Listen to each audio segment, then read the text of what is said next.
안녕하십니까. 신인균의 군사TV 알기 쉬운 무기백과입니다. 자, 오늘은 태평양 함대, 즉 러시아의 태평양 함대 배치가 되어서 우리 대한민국 그리고 동해를 위협하는 군함입니다. 우리 인접국 군함 무기 이런 것들 다 우리에게 위협이 되는 거 아니겠습니까? 그래서 이런 무기 조금 더 자세히 알아야 돼요. 그래서 그 관련한 무기인데요. 자, 미래 러시아 함대의 핵심 전력입니다. 부얀급 초계함. 우리와 관계 있으니까 열심히 공부하셔야 됩니다. 지금부터 알려드리겠습니다. 자, 소련 해군 시절부터 고민입니다. 바로 카스피해죠. 이 카스피해. 그리고 옆에 이제 흑해가 있는데 덩치를 봐도 흑해보다 뭐 크게 작지도 않아요. 그래서 이게 바다로 봐야 되냐, 호수로 봐야 되냐, 이거 뭐 좀 애매한 겁니다. 그래서 이제 호수로 하기에는 또 염분이 떠 있어요. 그런데 이게 어디 뭐 지중해나 지금 이 흑해 같은 경우는 보스포러스 해협 이런 걸 통해서 지중해하고 연결되고, 그리고 이제 지브랄터 해협을 통해서 대서양하고 연결되고 막 이러지 않습니까? 그건 당연히 바다죠. 근데 이건 어디 연결되는 데도 없어요. 그래서 지금 물이 자꾸 줄어들고 있어요. 그래서 이걸 바다로 해야 되나? 뭐 이제 이렇게 하고 있는 차에 또 이 냉전 시대 때는 이제 소련이었죠. 소련 시대 때는 이 카스피해를 소련과 나누어 쓰고 있는 나라는 이란밖에 없었습니다. 그런데 냉전 시대 때 이란은 친미 국가였죠. 그러나 냉전 막바지 10년 동안은 이제 반미 국가가 됐지만 어쨌든 냉전의 절정기인 79년까지는 친미 국가인 이란이었기 때문에 여기에도 뭔가 그래도 막을 수 있는 해군력은 있어야 되는 것이죠. 그런데 이란이 당시 친미 국가라서 굉장히 강력한 무장을 하고 있었지만 이 카스피해 지역에다 해군력을 대단히 만들고 이러진 않았어요. 그래서 당시에 여기는 오사급 뭐 이런 미사일 고속정 위주로 했다가 이제 냉전 후에도 뭐 그런 식으로 작은 배들 여기 배치를 해놓고 뭐 거의 순찰 용도로 쓰고 있었던 거예요. 그런데 이제 카스피해용 주력함인데 당시 이제 오사급 이후에 나노축하급이라고 이제 이런 겁니다. 오사급처럼 이렇게 옆에 스틱스 대한 미사일 이렇게 달고 있었는데 스틱스 미사일이 엄청 덩치가 크지 않습니까? 그걸 나중에 이제 떼내고 우란 미사일을 무려 16발이나 탑재하는 완전히 뭐 미사일 캐리어 용도로 썼던 이 나노축하급을 카스피해에서 썼어요.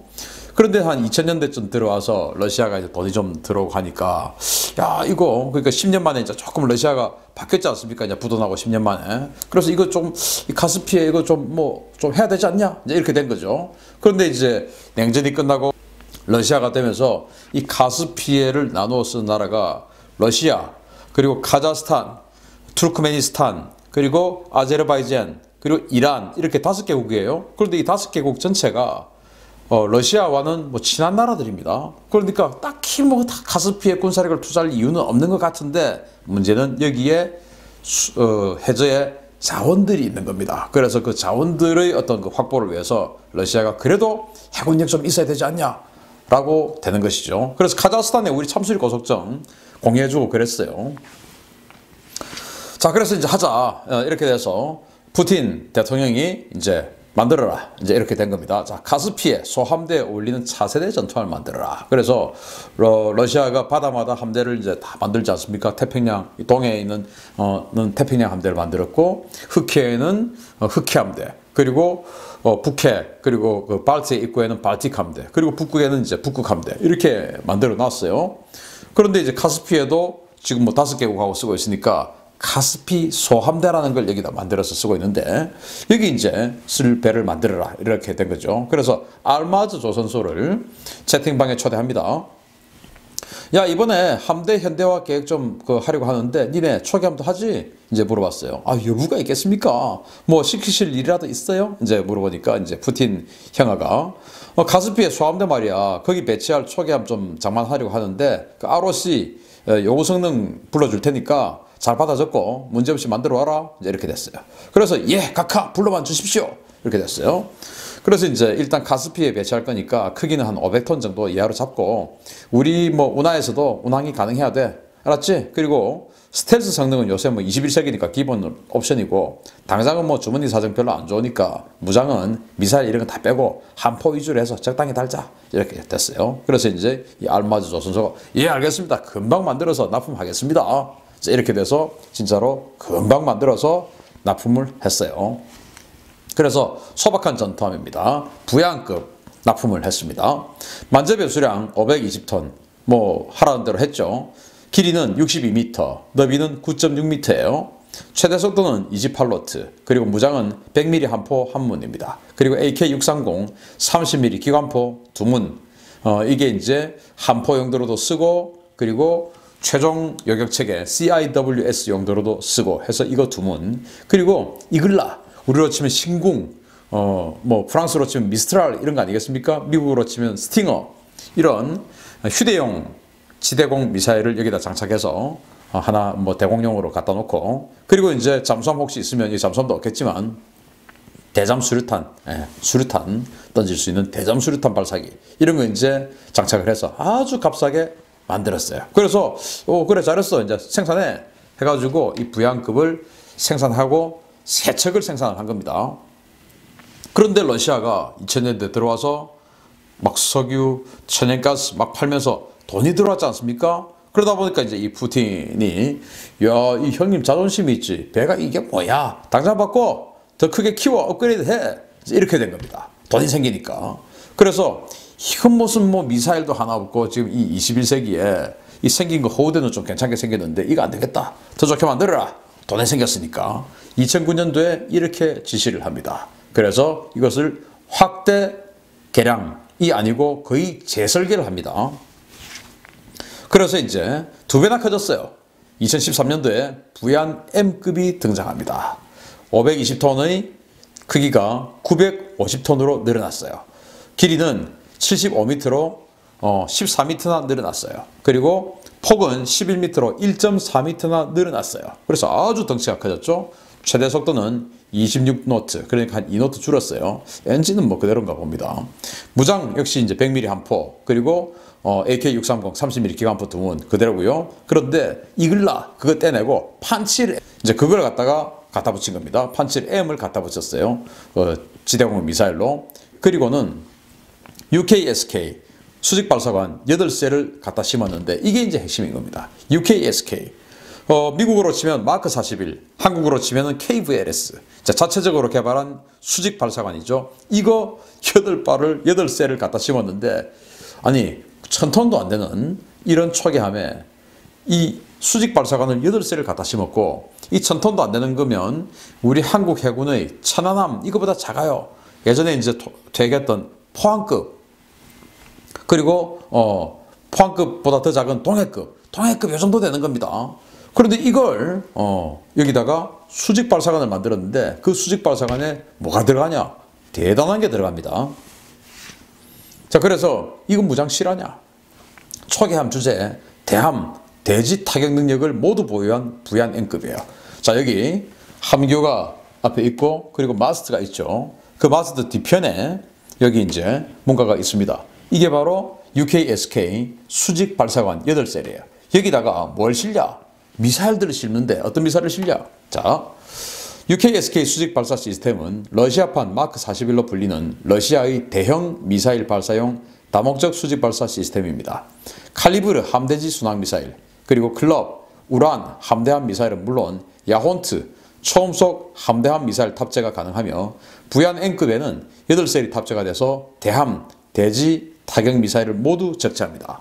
그러니까 칼리브르 러시아판 토마호크 순항미사일이죠. 사정거리 1500km 날아가는 함대지 순항미사일도 여기다 꽂을 수 있고, 그리고 이제 클럽은 이제 한 200km 이상을 날아가는데 평소에는 일단 날아갈 때는 순항, 그러니까 아음속으로 마하 1 이하로 이렇게 날아가다가 목표물 다 돼가서는 이제 초음속으로 가속을 해가지고 마하 2.5 정도로 돌입을 하는 초음속. 뭐 그러니까 이제 현실적으로는 초음속 함대함 미사일이죠. 초음속 이 함대함 미사일인 클럽을 싣든지 아니면 우란 이제 우리 하푼이나 해성이나 이런 것들처럼 전통적인 함대함 미사일이에요. 웨이포인트 공격할 수 있고 이제 이렇게 경로점 찍어서 너는 이쪽으로 가고 나는 이쪽으로 가고 이제 이렇게 돌아서 360도 전방향으로 공격하는 이런 능력 가지고 있는 뭐 그냥 기본적인 대함 미사일이에요.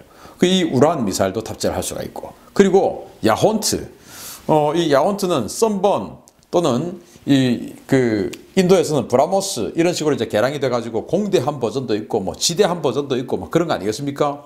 러시아에서 개발한 초음속 대한미사일이에요. 이 야혼트, 마 2.5 이상 날아가는 초음속 대한미사일인 야혼트까지도 넣을 수 있는 이런 수직 발사관이에요. 그래서 카스피해에서 쓰려면은 여기 뭐 딱히 주변국 군함이 없으니까 저라면은 미사일, 대한미사일 한 2발, 나머지 6발은 그 칼리브르 함대지 순항미사일을 장착을 하겠습니다.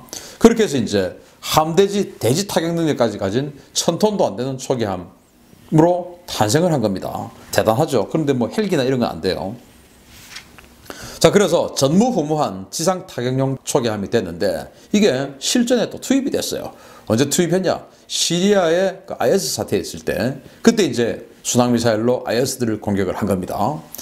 시리아 내전에 개입한 러시아군이 2016년 8월 19일 시리아 내의 무장정파인 알-누스라 전선의 핵심 시설에 대해서 칼리브르 순항미사일 공격을 실시한 작전입니다.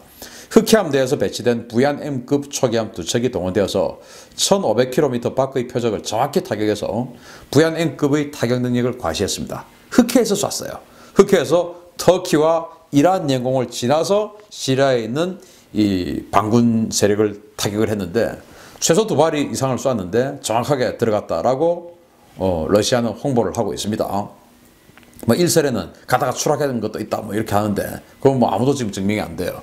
하여튼 뭐 그렇습니다. 그래서 이 1000톤도 안 되는 작은 초기함이 흑해에서 1500km 밖에 있는 터키와 이란의 영공을 지나서 시리아를 타격하는 이런 모습을 보여준 겁니다. 대단하죠. 그러니까 이제 이게 브라디보스톡에 앞으로 대량 배치될 거거든요. 그럼 우리 이제 조심해야 되죠. 여기에 초음속 대한미사일 들어가니까 이거 막을 수 있는 초음속 대한미사일 요격할 수 있는 요격 능력 우리가 가져야 될 테고 그리고 이렇게 함대지 순항미사일 날아올 거기 때문에 그런 요격 능력 지상에서의 요격 능력 당연히 가져야 되죠. 그러니까 작은 고추가 이건 정말 매운 작은 고추인 거예요. 청양고추입니다 이거. 그래서 가성비에 만족한 푸틴 대통령이 이거 파생형까지 해가지고 30척 만들어라. 이거 카스피해서만 쓸 거 아니다. 다 쓰자. 이렇게 돼가지고 지금 현재 발틱 함대에도 배치가 되어 있고요. 흑해 함대에도 배치가 되어 있어요. 그리고 앞으로 태평양 함대 왕창 배치해. 이제 이렇게 된 겁니다. 앞으로 우리 함대 주력은 이걸로 간다. 이제 이렇게 됐어요. 그래서 카스피해는 이제 안 쓰고 아예 부얀M급을 12척을 방금 말씀드린 발틱 함대 그리고 흑해 함대, 태평양 함대 배치를 하는 겁니다. 그리고는 이제 이게 조금 비싸니까 조금 더 싼 것 좀 만들어봐. 그리고 카스피해에서도 쓸 것도 원래 애초에 목표잖아. 그러니까 그것도 좀 만들어. 해가지고 카라쿠르트급. 이건 이제 크기는 한 150톤 줄여가지고 역시 이 지상 타격 능력 8셀, UKSK 수직 발사관 8셀을 탑재해서 똑같이 지상 타격 능력을 가지고 있는 이 카라쿠르트급. 이건 또 750톤이에요. 이걸 이제 또 개발해가지고 18척 해서 합 30척의 이 시리즈를 태평양 함대와 발틱 함대, 흑해 함대 배치해서 주력으로 쓰겠다 이겁니다. 자, 그러면은 우리 한국 해군이 이 초음속 함대함 미사일, 야혼트, 클럽 이런 것들을 막으려고 하면은 협동 교전 능력이 있어야 되겠죠. 그러려면은 공군의 조기 경보기하고 한국 해군의 이지스함 또는 충무공 이순신함 이런 것들이 데이터 네트워크를 주고받으면서 미사일 멀리서 날아오는 초음속 미사일을 요격할 수 있는 능력을 가져야 됩니다. 그래서 우리 정말 공군의 조기 경보기 이런 식으로 놔둬서는 안 돼요. 그래서 해군의 이지스함들하고 협동 교전 능력 반드시 부여해야 되고 그러면서 F-35하고도 협동 교전 능력 다 부여해야 초음속 미사일이나 클럽 같은 거 막을 수가 있습니다. 이렇게 우리 대비해야 됩니다. 왜? 이걸 태평양 함대 대량 배치하겠다라고 하니까요. 자, 이래서 우리를 위협하는 우리 인접국의 주력함 작지만 매운 엄청 매운 고추 청양고추 부얀M 소개해드렸습니다. 마치겠습니다. 감사합니다.